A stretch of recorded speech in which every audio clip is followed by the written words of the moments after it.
Hello students, how are you?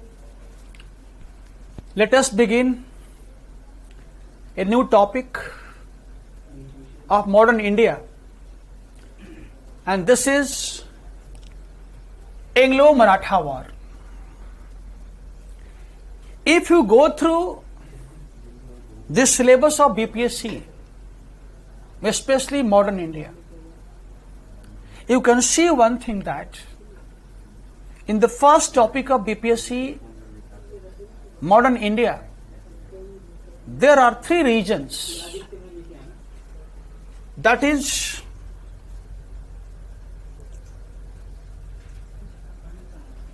Bengal,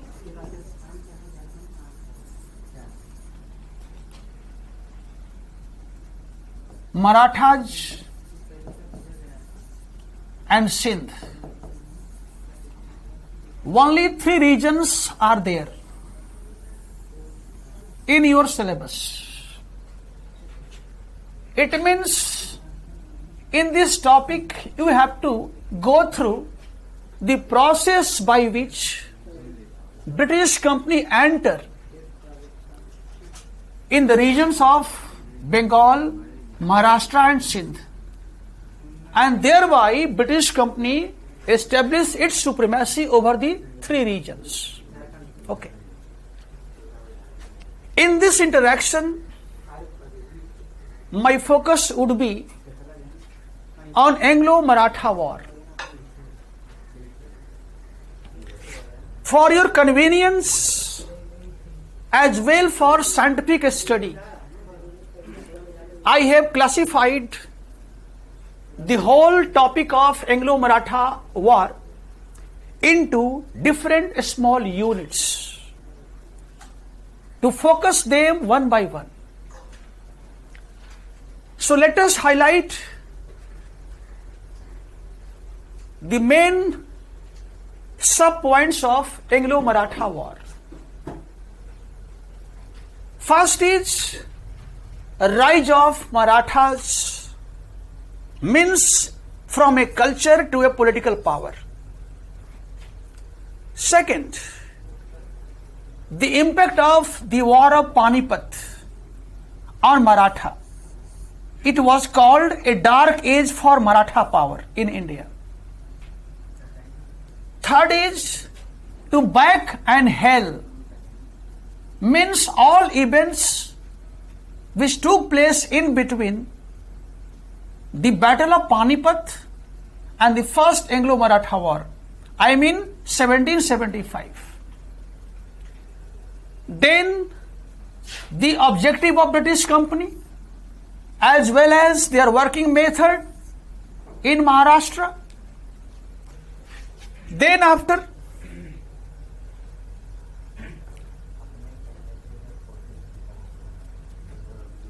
the stages of Anglo-Maratha War, that is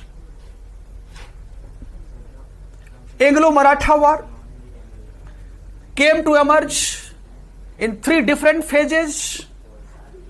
The first Anglo-Maratha War from 1775 to 1782, second Anglo-Maratha War from 1803 to 1805, and third was from 1817 to 1818. And finally, why did Maratha get debacle, get defeat in the hand of British company? Eventually some question based on this topic. So, let us proceed further.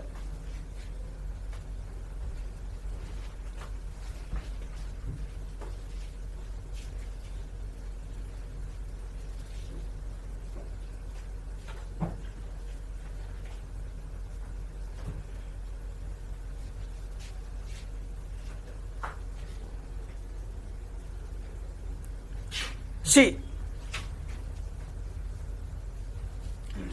this is Shivaji, the great Maratha, Chhatrapati Shivaji, also known as also known as Hindu Pad Padashahi. Pad Padashahi.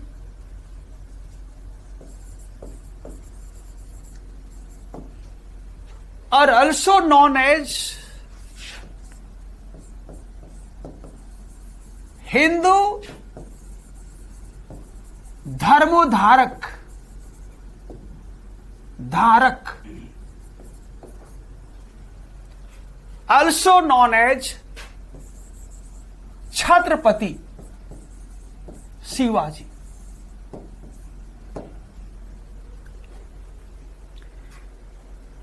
Hindu Pad Padashahi means a creation of a Hindu state.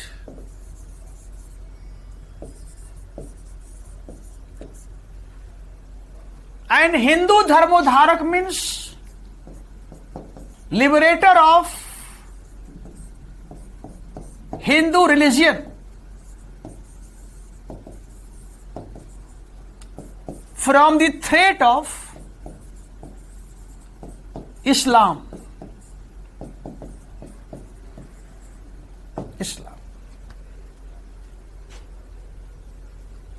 The glorious period of Marathas started getting momentum with the effort of a great Maratha power, a great Maratha genius, Chhatrapati Shivaji, who was born in 1627. And this man laid the foundation of Maratha power in Deccan region. And his coronation in 1674 was a landmark event in the history of medieval India. So let us come to the point. I said this is Shivaji, a great Maratha genius.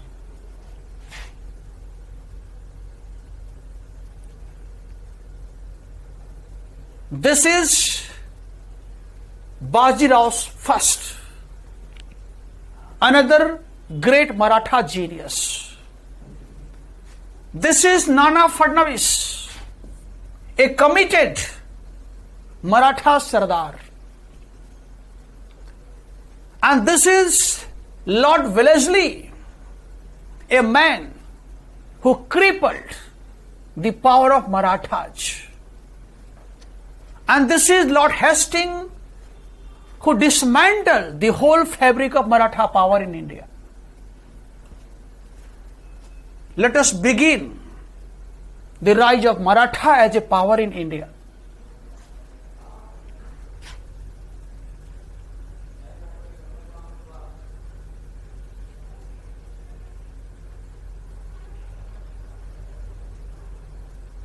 See,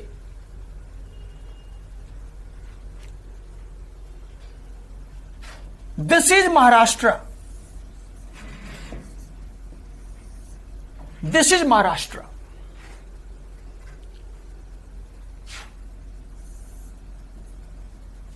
In medieval period, Maharashtra also witnessed a social and religious reform movement like northern India.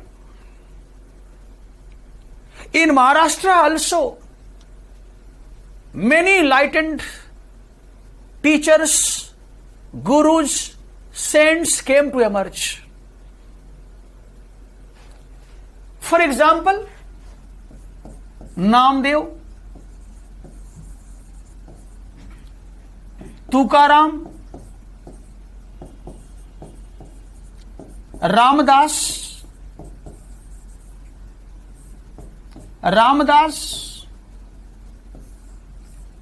they were the enlightened saints of Maharashtra. And like Kabir and Nanak, Raidas, they also gave their sermons of humanism, of liberty, of equality in Maharashtra. And thereby they provided a progressive social base of Marathi people. They provided a language, they provided a society based on equality, and they also gave a goal to Marathi people to get united in Maharashtra. This was the first reason for the rise of Maratha under Shivaji. Number second, this area of Maharashtra had also a peculiar geographical condition. A peculiar geographical condition that was conducive for the creation of formidable forts like Purandar, like Raigad, like Toran, etc. And this is also conducive for their peculiar method of warfare known as guerrilla war. Guerrilla war, practiced by Shivaji and later on Bajirao first. It means the peculiar geographical condition of Maharashtra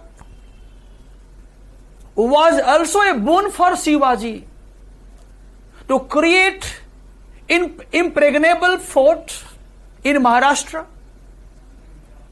and also develop an indigenous method of warfare that is known as guerrilla war.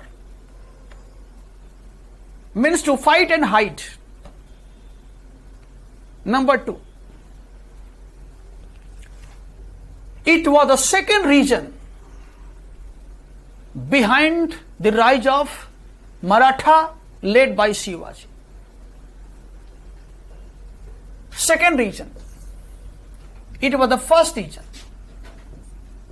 The third reason was lack of coordination among the Muslim states of South India and Mughal Empire from north. At this time, in South India, here was Bijapur.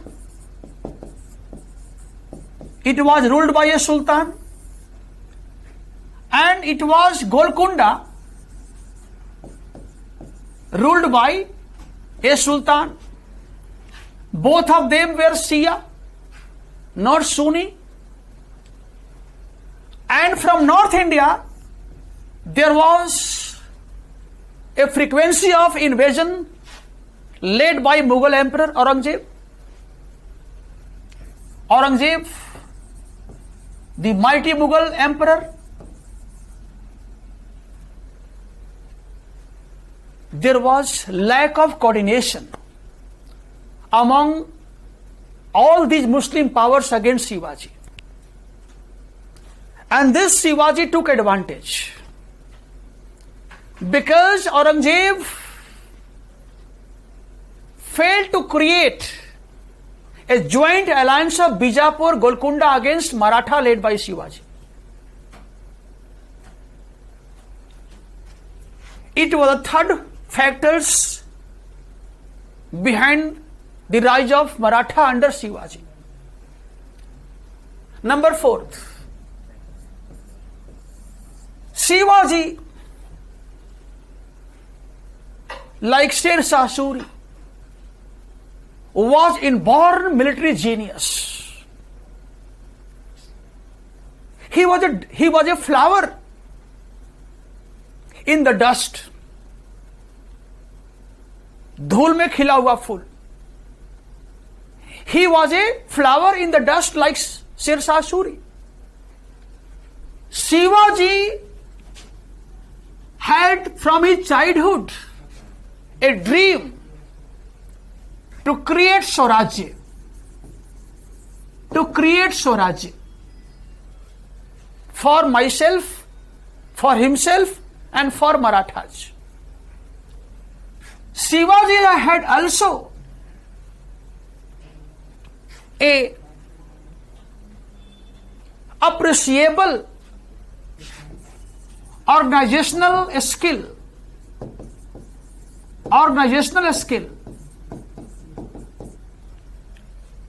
Shivaji was also inborn military commander, military genius, as the way he killed Afzal Khan of Bijapur. That was really beyond the imagination of people in those periods. What a man he was. So, the rise of Maratha was not an accident. Rather, there were many factors which collectively played momentous role to create Maratha as a political power in Maharashtra. Let us proceed further.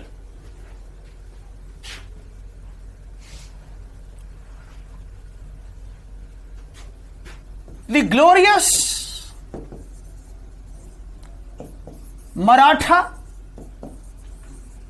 state founded by Shivaji was further strengthened by genius Peshwa Balaji Vishwanath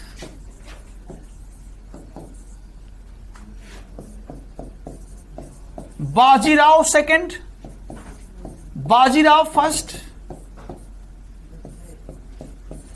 Balaji Bajirao,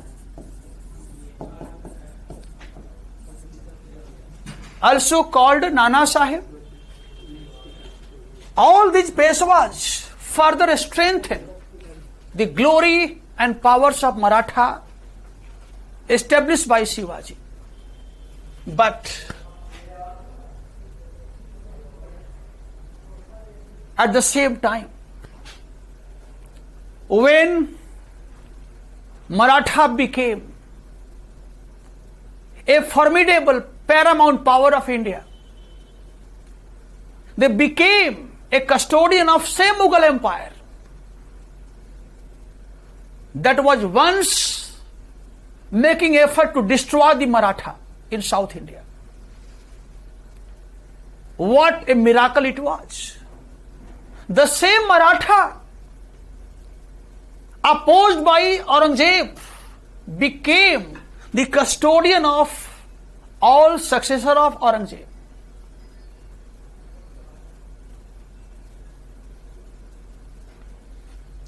In this process, in 1761, Panipat, the third battle of Panipat, dismantled the dream of Maratha to replace Mughal Empire in India and to create a Maratha Empire in India. This dream was shattered by the tragic event of Panipat, third. at Panipat, and Afghani genius MS Abdali totally crippled Maratha powers in India. And for some time, Maratha went into the hell.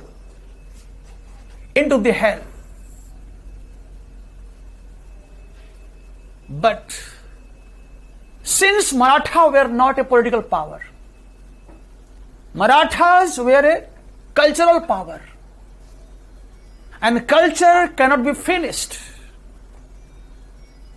Again Maratha came out from the hell, and Marathas led by Madhav Rao,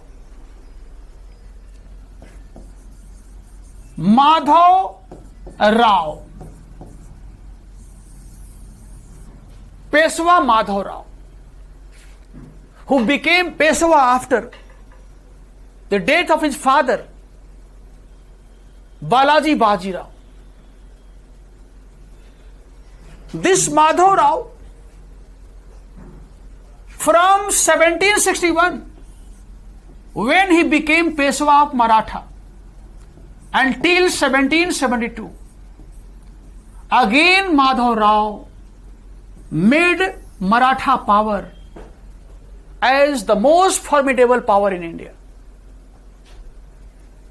Again Maratha proved that only Maratha had the power and genius to replace the Mughal Empire. But in 1772, Madhav Rao died. He died. And his death proved to be a dark period for the glory of Maratha. I said, after Panipat, they came out from the hell, and once again they started going towards hell. See, after Madhav Rao, Narayan Rao became the next Peshwa. Narayan Rao. But he was assassinated by his own uncle Raghunath Rao, who was desiring to be the Peshwa of Maratha.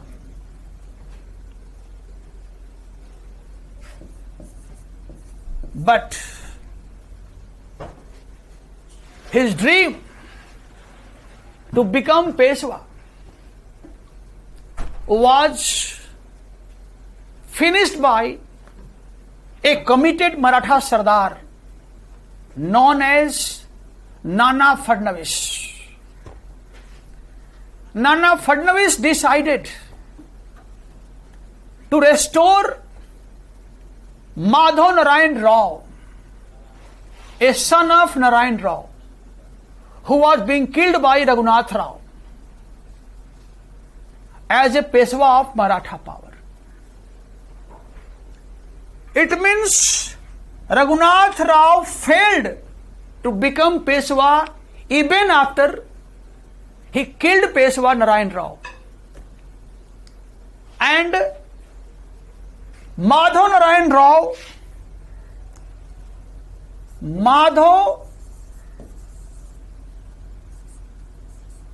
Narayan Rao became the next Peshwa with the help of Nana Fadnavis, who was a committed and faithful Maratha Sardar. In this background, Raghunath Rao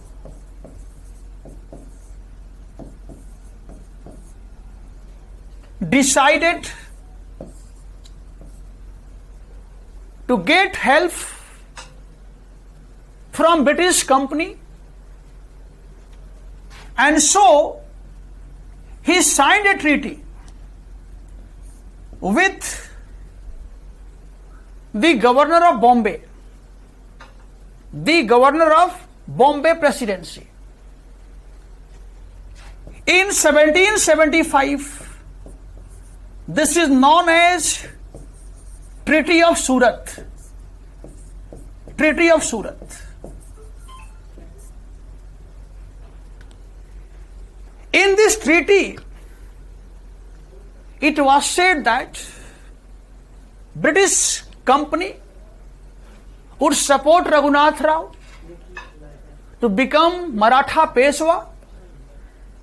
In return, Raghunath Rao was to surrender 2 regions in the hand of British company. That is Salsette and Basin. Here there was Salsette close to Bombay, and just below Salsette there was a basin. Salsette and Basin both were close to Bombay. And thus, by this treaty, Raghunath Rao got support of British company. In the meantime, when this news was got by Fort William, where there was a British governor, Warren Hastings,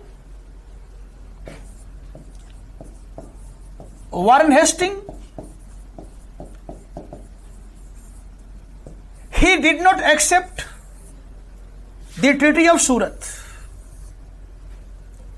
because Warren Hastings was not desiring to fight a war against Maratha right now. In case of accepting Surat Treaty, the war between Maratha and British company was inevitable, and for which Warren Hastings was not mentally prepared. So he decided to sign a new treaty with Maratha, and therefore in 1776 the Treaty of Purandar was signed between Warren Hastings and Maratha, led by the legal Maratha Peshwa, Madhav Narayan Rao. And by this Treaty of Purandar, it was said that the British company would leave to support Raghunath Rao. Number 2, the British company would retain Salsette region. It means both region, I said Salsette and Basin, both were given to company by the Treaty of Surat. But by new treaty, only one region was given, and that was Salsette. Basin was not given. It means all a scope of conflict between company and Maratha came to end with the Treaty of Purandar, signed between Warren Hastings and Maratha, led by Madhav Narayan Rao. A question is, why did the first Anglo-Maratha war take place even after the Treaty of Purandar? Before discussing this point, Let us capture the objective of British company in Maharashtra and its working method in Maharashtra.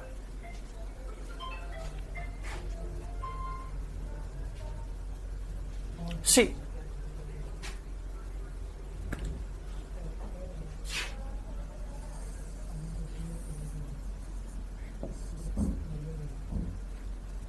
this is Bengal.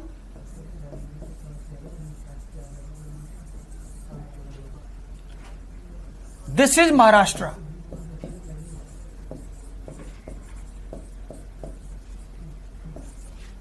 This is Mysore. This is Hyderabad, led by Nizam. And this is Karnataka. In those time it was called.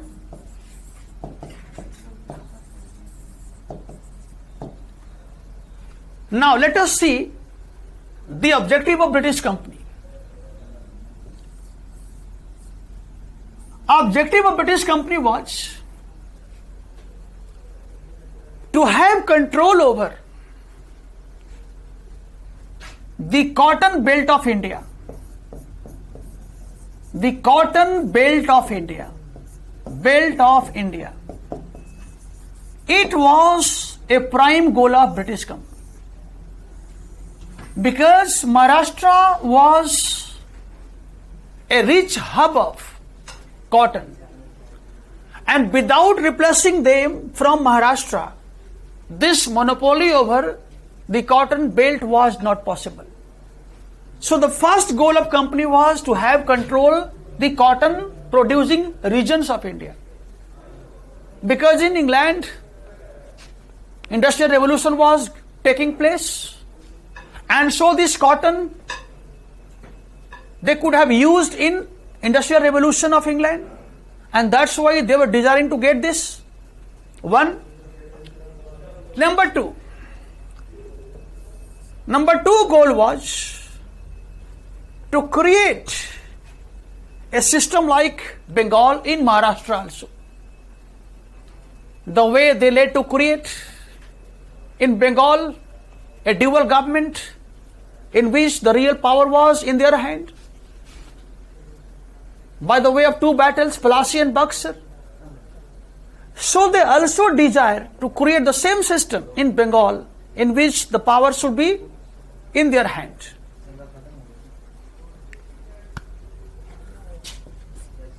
Means political power.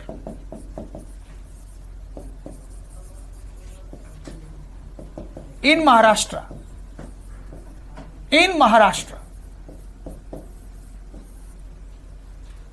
And the third goal was to ensure the safety of Bombay.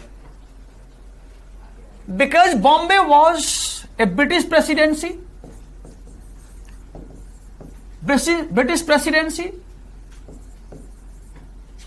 It was Fort St. George in Madras, Fort St. George in Madras, another British presidency. In Bengal there was a Fort William. So the third goal of company was to ensure the safety of Bombay, because it was close to Maratha, they were powerful. And that is why British company was desiring to create a condition like a war against them, so that they could get this objective fulfilled. Now, let us see